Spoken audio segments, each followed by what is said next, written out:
If you love chapatis like I do, you know for sure that layered chapatis are soft, they are moist, and they are super delicious. Hello guys, welcome back to my YouTube channel. On this video today, I'm going to show you 6 different techniques that you can use to put layers in your chapatis so that they can be soft and yummy. I hope you follow through, and I hope you tell me which one is your favorite at the end of the video.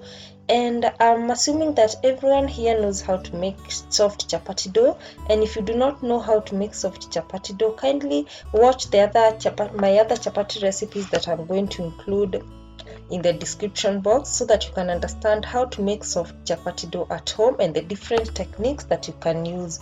So my chapati dough was ready and it had been sitting in my bowl for like 2 hours, and then I just cut it into small balls like you can see on the video, of course depending on the size that you want to make your chapatis. And this is the first method.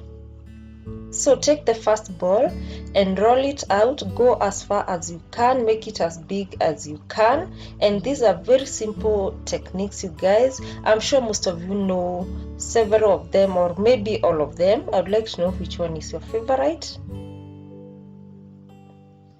Next, after rolling it out, just spread like a tablespoon of cooking oil, or you can use ghee. It is equally okay, and ghee is perfect to make layers. It makes them soft. And for this technique, you're going to make a small cut on the chapati like you can see on the video, and then start rolling it like you can see on the video, making a cone shape. And after you're done, tuck the remaining part onto the top of the cone-shaped chapati, and then now just make a ball by placing it on the table and squeezing it down like you can tell on the video. And that is the first technique, super easy. And for the second technique, take a ball of chapati and then roll it out. Again, go as far as you can, make it as thin as possible. And guys, I know there are many other techniques that you can use to make layers, and I'm not saying that the ones that I show here on the video are the only ones, so please feel free to use any that you like.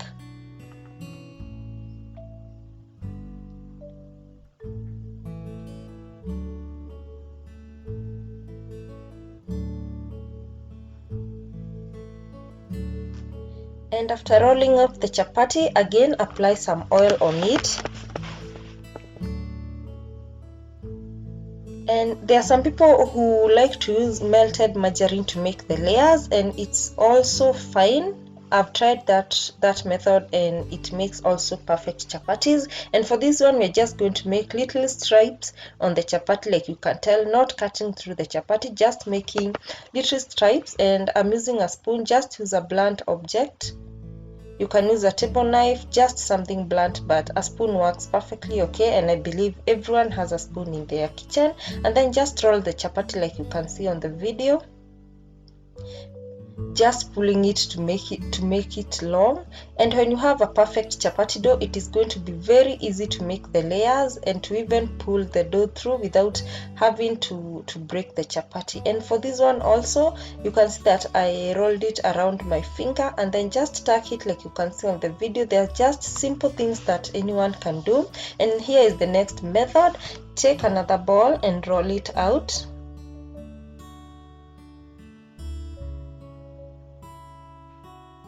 And also, I'd like to know if you guys have any other secrets or tips or hacks that make your chapatis soft. Me, I like layered chapatis, and I would like to know what other techniques one can use to have even softer chapatis. Apply oil on the chapati after rolling it out, and this is the simplest technique of them all. There's nothing that you're going to do to the chapati. Just roll it out. After applying the oil, roll it out like you can see, pulling it along so that it makes along that thingy long. Just make it long, the long dough. Yeah, like you can see, and then fold it like you can see on the video around your finger. Makes it super easy to roll. And then the space that has been left by your finger, that's where that you are going to tuck to tuck in the chapati. You can see that's another method, super simple. And the next method, take your chapati, roll it out and apply some cooking oil again. And someone asked me if one can use olive oil to make layers in their chapatis. I'm not sure, I've not tried out. Maybe someone can tell us if it's okay, if it tastes good. I don't know.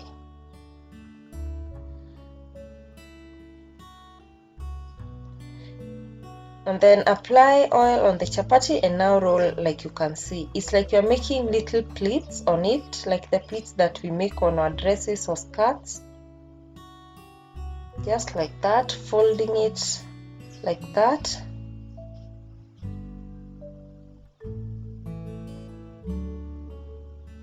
And you can see the dough is very soft. You can even see by just looking at it when I make the layers, and you can see the layers are looking perfect. Now roll it out like you can see.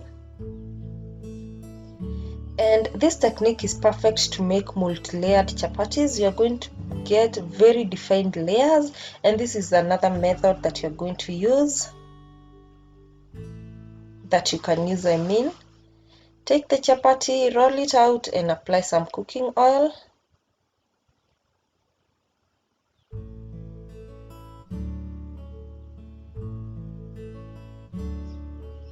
And don't mind the shape at this point. Just roll it out, making it as thin as possible. Go as far as you can. Spread some cooking oil on it. And now for this one, we are going to cut it like you can see. And again, you can use a knife. I prefer to use a spoon. When the dough is soft, you can actually use a spoon. And then now you're going to fold it as you see on the video by taking the first side first and holding all the cut pieces like you see on the video. Again, this is a perfect technique to make multi-layered chapatis. Pull it to make a long stripe like you can see, and then just fold it like you've been seeing on the other techniques. This one gives you a lot of layers, again very defined ones. And the final method, this one now is like, I call it the lazy style. You have like I had like 2 balls remaining. Just combine them, and you can even use this for the whole of your chapati dough. Maybe you do not feel like you have the time to make all those layers, like rolling out the ball one by one. Just combine the remaining balls, all of them, make one ball and then roll it out. I combined 2 balls, so I want to get 2 chapatis from this rolled out chapati.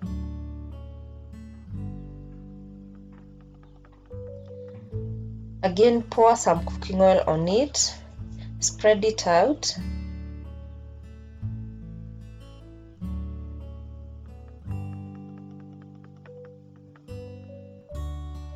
And then now cut it into 2. Remember, I had 2 balls that were remaining. If you had 3, you would have cut the chapati into 3 or 4 or however number of chapatis that you want to make. And then this is more like the cone style for rolling it out. Roll one by one like that. Tuck the side that remained, tuck it somewhere, and then just make the ball by pressing it down on the table like we did on the first technique, I'm sure you can recall. And that is another method to make layers. Guys, those are 6 techniques that you can use to make layers. Now, after making the layers on the chapatis, be sure to rest the balls for like 20 to 30 minutes before starting to cook them. After working on dough for a long time, always make it rest so that the chapatis can remain soft, so that they do not harden after cooking them. And always after making the layers, roll carefully so that you do not spoil them as a result of pressing it too hard. And like you can see, that is the chapati that I have rolled. And then now go ahead and cook the chapatis like you normally would. This is how I make mine. I just cook them on one side, not first adding the cooking fat. And then after the one side is dried up, I put all the chapatis aside, and then now start cooking them like you can see on the video, making sure that the pan is very hot.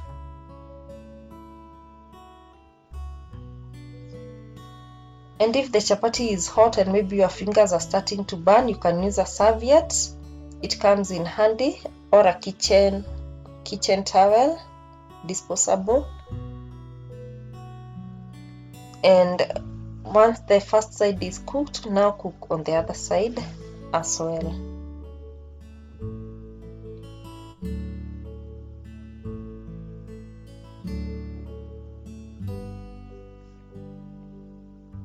And like you can see, the first chapati is ready. It's looking super yummy. You can see the layers, they are looking nice.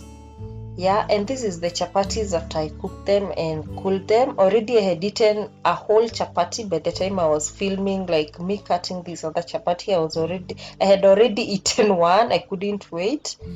And guys, that's it. Those are the 6 techniques that you can use. Thank you so much.